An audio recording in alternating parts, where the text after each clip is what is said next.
I'll be sure to acknowledge that a lot of what I'll be presenting is collaborative work, both with some people at UNC Chapel Hill, where I did my graduate work, and at Duke University, where I'm now finishing up a postdoc. And let me say at the outset that this talk will be high in illustrations and examples, but low in the mathematical and computational details. So feel free to interrupt me at any point with questions, but also I'll give references at the end if there's anything you're particularly interested in pursuing further. And my email address is here, and please don't hesitate to shoot me an email if you do have any questions afterward. So I'll get into what I mean by the exploratory analysis of multi-source data in a bit, but let's start with a simpler example. Here we have a typical data table that we see in any kind of introductory statistics course, where we have a sample set and various variables measured on that sample set. In this case, our objects we're measuring data on are students, and the variables we have measured for each student are their major, height, GPA. Okay, so throughout this talk, we'll organize our sample set as columns, so these are the objects we're collecting the data on, and the variables we're measuring as rows. Okay, if we want to do exploratory analysis of a data set like this, where in well-known territory, either through high school or an introductory undergraduate statistics course, we can do exploratory methods like find the mean, correlation between variables, frequency histograms, scatter plots, pie charts, etc. Okay, so here by exploratory analysis, I mean we're not necessarily interested in testing a pre-specified hypothesis or making predictions, just kind of want to get a general sense for what's in the data. So this is a common context, and we call this low-dimensional data simply because we're only measuring 3 variables. But a lot of the data we're getting in certain applications these days, especially in biomedical applications, modern biomedical applications, we see data that are very high dimensional. So we'll look at a biomedical application where here, rather than having a dimension of 3, our dimension is over 20,000. Okay, so this is a gene expression data set available for over 20,000 genes on 142 mice. Okay, so when we say gene expression, it's just some measure of activity at a given point of time for these 20,000 genes that are present in mice. And the interesting features of these data are that the mice come from 21 inbred genetic strains. So these are groups of mice that are more or less genetically identical. And about half of these mice were given a dose of alcohol beforehand. So within each genetic strain, we have about 7 or 8 mice. About half of them are given a dose of alcohol, and the rest are kept as controls. So again, our sample set are columns, our variables are rows. So we've got 142 mice, 20,000 dimension. And if we're interested in exploratory analysis of a data set like this, exploratory analysis can be especially important for high-dimensional data sets like this, but the standard techniques don't apply as much. Right? We could make a scatter plot of all 20,000 by 20,000 pairs of genes, but that's hard to interpret if you're just one scientist. So instead, there have been various other techniques that have been geared towards exploratory analysis of large, high-dimensional data sets like this. These include techniques like heat maps, clustering, or principal components analysis. I assume some of you may be at least somewhat familiar with some of these concepts, but I'll introduce them briefly one by one in the context of this application. Okay, so I'm missing the title slide, part of my slides, but I think that's okay. So starting with heat maps. These are, here's a heat map of the gene expression data. This is the same data that you saw on the last slide, except that rows and columns have been reordered to reveal structure. In particular, these rows and columns have been reordered by correlation clustering. So samples, mice that are grouped together if they have high correlation across the genes, and genes are grouped close together if they have high correlation across the mice samples. Here blue corresponds to low expression, red corresponds to high expression. And we cluster this heat map by correlation clustering. And already we start to see a bit more structure. We start to see this kind of block pattern where certain sets of genes seem to stick out for certain sets of mice. Okay, a related concept is clustering. So here we've applied a standard clustering algorithm to our data. This identifies two clusters in the mice, our sample set. So clustering is just a technique to identify groups with similar data profiles. Okay, so here we're finding two groups of mice with similar data profiles. This is all done automatically. But then we're free to look at these clusters and interpret their meaning. And in this case, it turns out that this cluster to the left only included mice from 3 genetic strains, and this cluster to the right included mice from all of the genetic strains. And when we considered this further, we discovered that these 3 genetic strains are all derived from wild mice, whereas the other strains are all derived from long domesticated lab mice. Okay, so that was interesting. To get a more in-depth look at the data, we'll try something called a principal components analysis, or PCA. So there are various interpretations of PCA, but I think the easiest interpretation is just an approximation of your data in factorized form.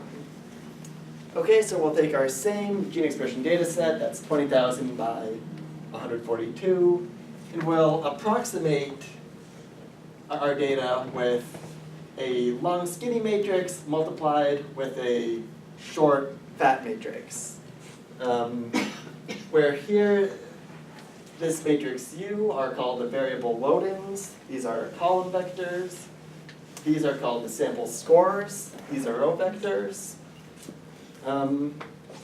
And when we take our long skinny matrix and multiply that by our big fat matrix, what we get is a lower rank approximation to our data. Okay, so here we've approximated our original data, which was of rank 142, with a rank 3 matrix. And we're not capturing all of the variability in our data with that rank 3 approximation, but we do tend to capture a lot of the main linear structure in our data. And most importantly, all of the variability you see in this rank 3 approximation is derived from these 3 patterns which are given by the sample scores. Okay, so in this sense, principal components analysis can be interpreted as finding a lower dimensional representation of your data which still captures a lot of the structure. So let's take a closer look at that sample score matrix. Here we have the first principal component scores, the second and the third. These are one-dimensional plots, but the off-diagonal panels give scatter plots of each pair of principal component scores. So in this plot, each point corresponds to a mouse. These mice are colored by their genetic strain, and the pluses are mice that were given alcohol, and the circles are the control mice. So right away you can see there are some clear strain effects in the data, right? Especially in these first 2 principal components. We kind of have a cluster of a few colors up here. Turns out those are the same 3 genetic strains that came out of the clustering analysis. But we also have a bit of an alcohol effect, especially in the third principal component. Right here in the third principal component, you kind of see the pluses fall to one side, the circles fall to another side. So together this tells us that strain effects may dominate the variability in this gene expression data set we have, but there's still a treatment effect, where treatment is alcohol versus control, that we can detect without any supervision at all, right? This is all completely exploratory. Just take the data and go with it. Okay, I'll give one other interesting application of principal components analysis. Here we'll look at DNA data at 4 million genomic locations for a sample of about 800 humans. Okay, so this is the actual DNA that we inherit from our parents. Right, so this is what we're born with, it's our genetic code, and this is measured at 4 million locations that tend to vary more than other locations between different human populations. And these 800 individuals represent 11 different ethnic populations. And we'll do a principal components analysis of these data just like we did before. Right, so again, our data is very high dimensional. We have about 4 million variables that are measured. But we'll try to do a principal components analysis and see how well we can summarize variability in this 4 million dimensional space with, again, we'll do 3 principal components, so we'll reduce things to a 3-dimensional space. Okay, so again, looking at our sample scores. Here are the results. I'm not sure how well you can see it, but again, here's a scatter plot of our first 2 principal components of this data set. And each point here corresponds to an individual. They're colored by their different ethnic populations. This was part of an experiment called the 1000 Genomes Project, which collects data on individuals all over the world, genetic data. And if you look carefully, the descriptions of the different populations are given here, but the first principal component kind of separates various populations with African ancestry from other populations. This is the first principal component here.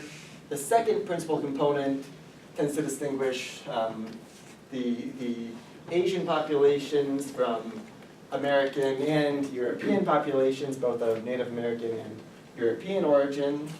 Then this third principal component, given here, tends to separate, say, the Japanese population from the Chinese population. It's here and here, which the first 2 principal components did not. It also separates, this is a particular population in Kenya from some of the other African populations.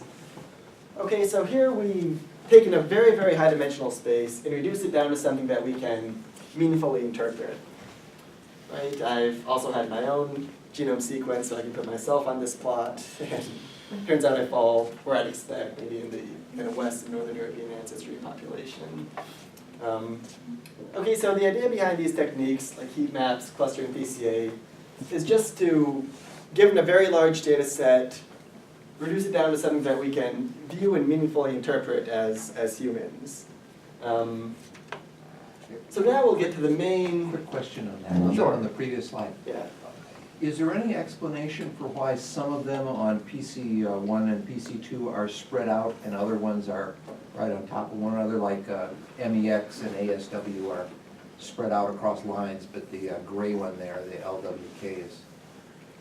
There are 2 possible explanations. There may be a combination of the 2. One is that one may be a more heterogeneous population than others. For example, here these are, this is an African American population in the American Southwest. You'd expect that may be more genetically heterogeneous than, say, this particular tribe in Kenya. So that's why we're seeing kind of more spread out along the principal components. Also, these principal components may just happen to capture variability in some populations more than other populations. Let me see if I can somehow get titles up here.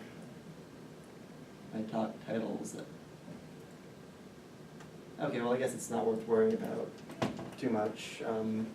But anyway, here we'll move on to, rather than considering a single high-dimensional data set, considering multiple high-dimensional data sets. And what do we do in that context?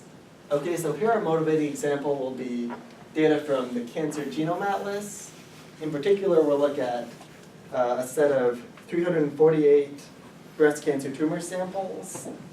And for this common set of 348 breast cancer tumor samples, we have gene expression data, like we saw for the mice, microRNA data, copy number data, methylation data, mutation data, like we saw for the humans, and protein array data. Okay, so we won't worry too much about what each of these data sets represents, but the main point is they represent different but interrelated things biologically, and they're measured on different technologies. Okay, and also another key point is that these are all common to the same sample set.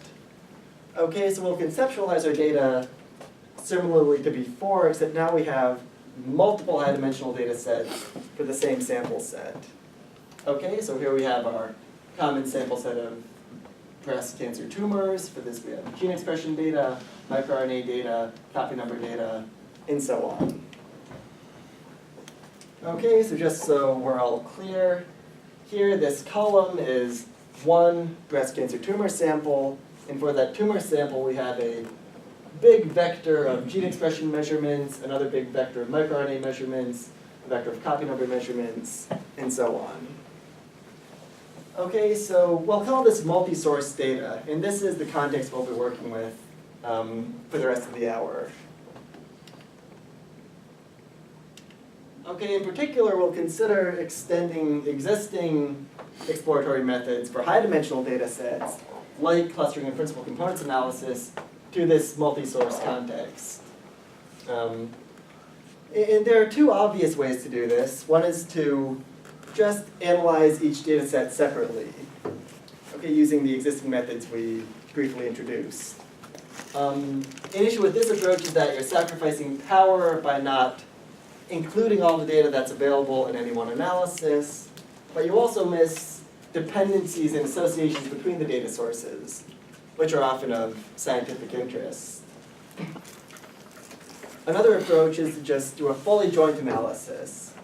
Okay, so just stack everything together into one big data matrix and use standard approaches like we saw on the big aggregated concatenated data matrix. But then you're ignoring important features that may be specific to the biology or technology for a particular data source. So our goals will be to develop methods that are somewhere in between these two extremes. Okay, so in particular we want to simultaneously model the dependence and the differences, the heterogeneity of our data sources. So start with clustering. So again, there are two obvious approaches to clustering multi-source data. One is to just cluster each data source separately. Okay, so when we say clustering, we mean finding some meaningful groups in our sample set. Okay, and we can find groups in our sample set separately based on each source of data. And then sometimes people do a post hoc integration of these separate clusters. So there are methods called the RAND statistic and adjusted RAND statistic that assess the level of agreement between different clusterings of a sample set. And there are also techniques called consensus clustering, where the idea is to take multiple separate clusterings of the same sample set and find the clustering, the overall clustering that best matches those separate clusterings. Okay, so here we can cluster the data sources separately, but then there are some techniques to kind of integrate those separate clusterings. Another technique is to just do a fully joint clustering of the data. Okay, so this is akin to kind of stacking all the data sets together and finding the clustering of the objects or my sample set that is optimal for all data sources together. An issue with this approach is that it does assume there is an optimal clustering that applies to all my different sources of data, which often isn't the case in context. There may be one data source where one clustering makes more sense than another data source, and so on. So our goal will be something in between these two extremes, and there have been a couple recently developed methods that are called dependent clustering, meaning they model the dependence between data sources when clustering, but allow for each source of data to have a separate clustering. So there was a recently developed model that develops the level, that models the dependence between different pairs of data sets when clustering. we'll focus on a technique we've recently developed called Bayesian consensus clustering. So the idea behind Bayesian consensus clustering is to allow for a separate clustering of the sample set based on each data source, but assume that these separate clusterings adhere at least loosely to some kind of an overall clustering. Okay, where the level of adherence to an overall clustering for each data source is estimated from the data, together with the overall and source-specific clusterings. Okay, so this idea is similar to consensus clustering as I briefly described a minute ago, in the sense that we do have separate clusterings for each data source and then an overall clustering. But there are some key advantages of the approach we're taking. One is that we have a model for uncertainty in both the source and the overall clusterings. And because we're estimating the separate and overall clusterings simultaneously, this allows us to borrow information across the data sources in our clustering. Right? So it's important that this is not a two-step model where we cluster the data sources completely independently and then look for consensus clustering. Because we're doing this simultaneously, we can kind of model the dependence structure as we look for our clusterings. And also the level of adherence to an overall clustering is learned or estimated for each data source. Okay, so for example, if there's one data source which really doesn't conform well to any overall clustering pattern in the other data sources, then that data source won't have undue influence on our overall results. Okay, and I'll just very briefly describe the basic clustering model we have. Again, I'm sweeping a lot of the details under the rug here, but we have data for m data sources, all for a common set of n samples like we saw. Then for each of our n samples, we have an overall cluster index. That just tells us what cluster that sample is allocated to, from 1 to a maximum of k clusters. And then we also have a cluster index for each sample data source pair. Okay, so this tells us what cluster we think that sample belongs to for each of our m data sources. Okay, and these different source clusterings and the overall clustering are naturally aligned, and they're aligned through this simple dependence function, where here alpha controls the level of adherence to an overall clustering, and its interpretation is simply the probability that for an arbitrarily chosen sample, that sample's source-specific clustering is equal to its overall clustering for a given data source. Okay, so it's these alpha parameters that can vary between the different data sources which control adherence or degree of adherence to an overall clustering. And then given some statistical clustering model for each data source, which I won't go into, we have a framework to estimate the overall clusterings, source-specific clusterings, and levels of adherence to an overall clustering all simultaneously. So let's look at a quick example. This is an example on the TCGA breast tumor data we saw earlier. And we're applying this consensus clustering method to data from gene expression, this is methylation array, microRNA, and protein array data. Okay, and all these data are available for the same set of about 300 breast tumors. So here you see separate principal components plots of each data source, just for the sake of visualization.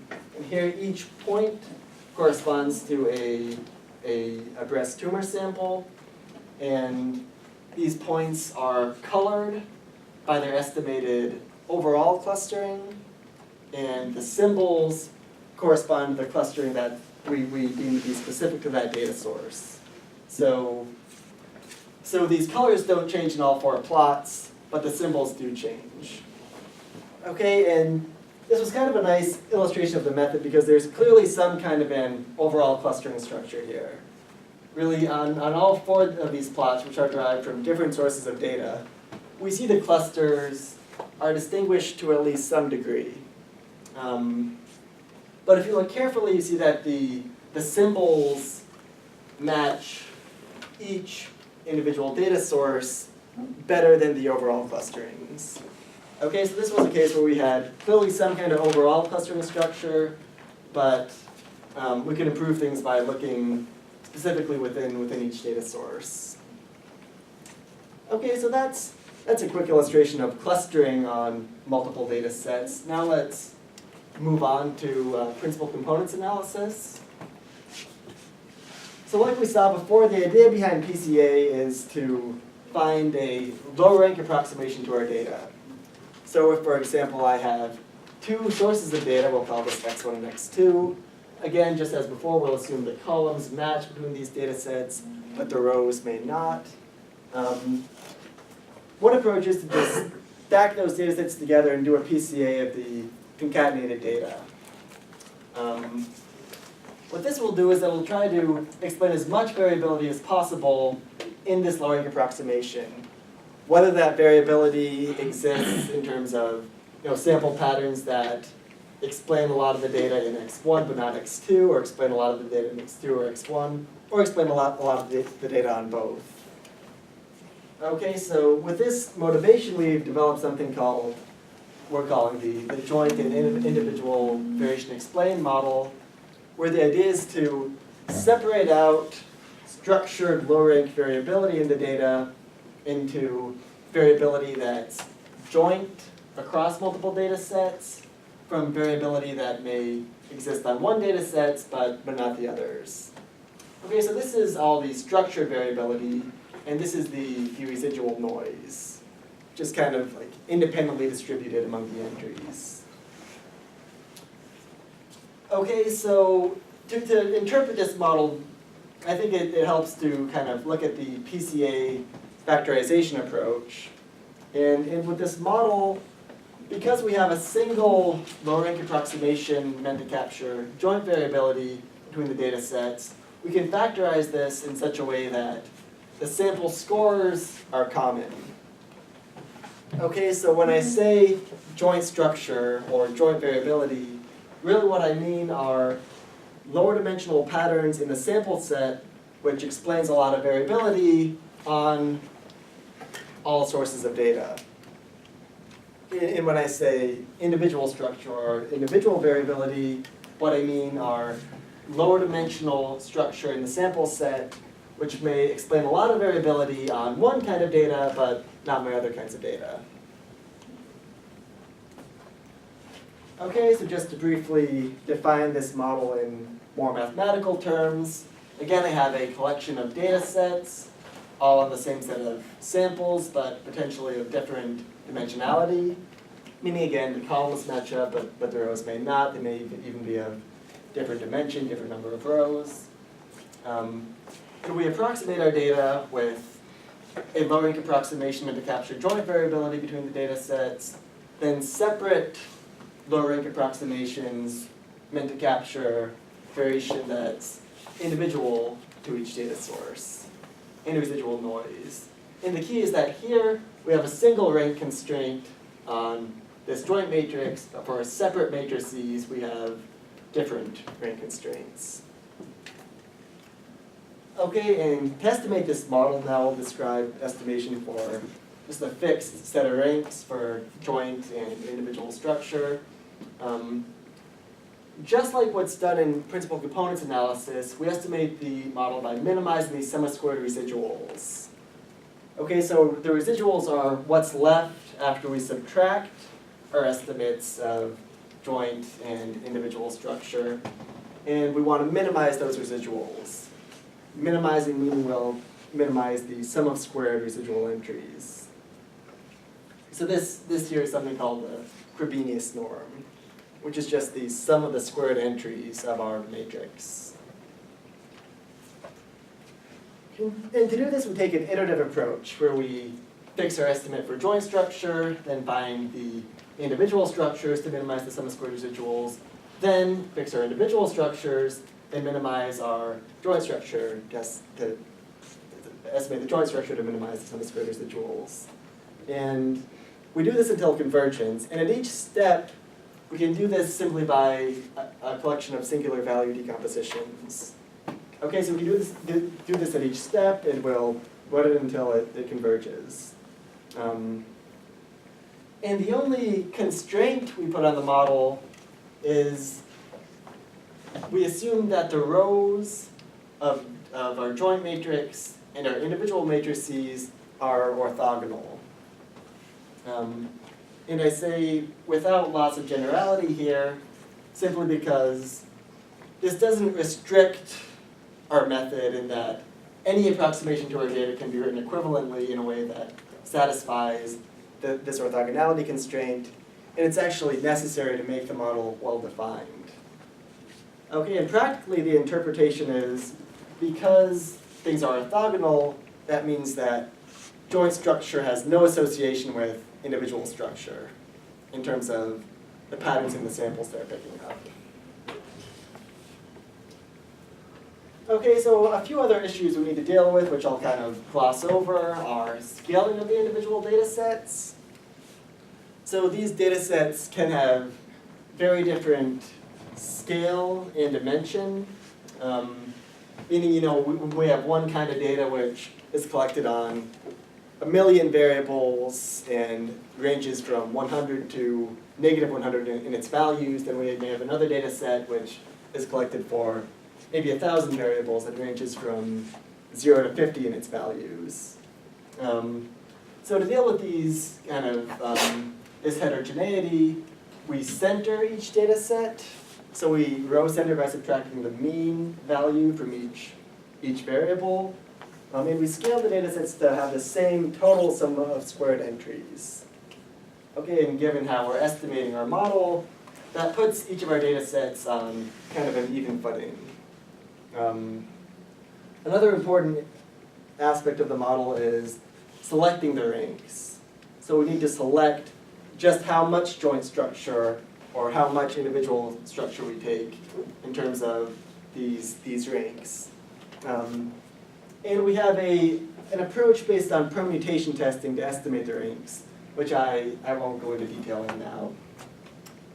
Instead, let's look at a data example. Again, we'll consider our same set of 348 breast cancer tumor samples that we saw before. And I'll mention now that these 348 tumor samples have been classified into 5 different subtypes that show very different clinical outcomes in terms of survival and response to different therapies. These are, some of you may even be familiar with the basal subtype, HER2, luminal A, and luminal B. And we'll consider how these subtypes are associated with the results we find. Okay, so I'll describe the method as applied to our gene expression and microRNA data. So we apply our decomposition method to gene expression microRNA. Here I'll go a little bit into the biological interpretation. MicroRNAs are very short strands of DNA, which when they're transcribed are thought to regulate gene expression, but they're just one of many regulators of gene expression. Okay.